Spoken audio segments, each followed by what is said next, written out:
Adama n'a rien oublié de son agression sexuelle. C'était il y a 2 ans, dans un bus comme celui-ci à Dakar. J'étais assise là et mon agresseur il était là. De manière à... il était face à mon bras en fait. Du coup il était en train de se frotter là, juste là, comme ça. Face à l'insistance de l'agresseur, la jeune fille tente de se défendre, mais la scène prend très rapidement une tournure plus violente.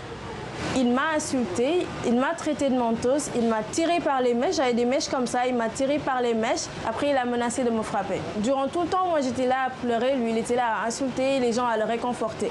J'étais gênée parce qu'il y avait une seule personne qui défendait, c'était la dame derrière nous. Elle disait qu'elle avait vu, mais personne ne la croyait. Dans les transports publics dakarois, les victimes de violences sexuelles comme Adama sont nombreuses. Et dans la majorité des cas, leurs récits ne sont pas pris au sérieux. 2 ans après son agression, la jeune lycéenne a fini par sortir de son silence.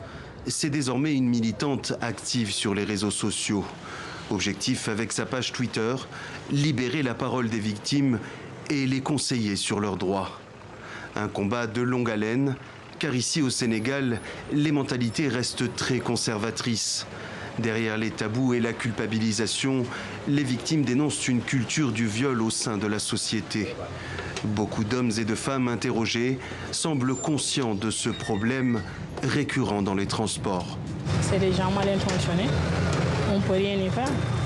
Même si tu t'habilles décemment, ça ne peut rien changer. La plupart du temps, on ne peut pas agir parce que c'est la femme qui dit qu'il est en train d'abuser de moi, mais tu n'as pas de preuves. Avec son collectif, Adama espère justement provoquer une prise de conscience. Son nouveau projet, une campagne d'affichage dans les bus de la capitale, en partenariat avec une compagnie de transport.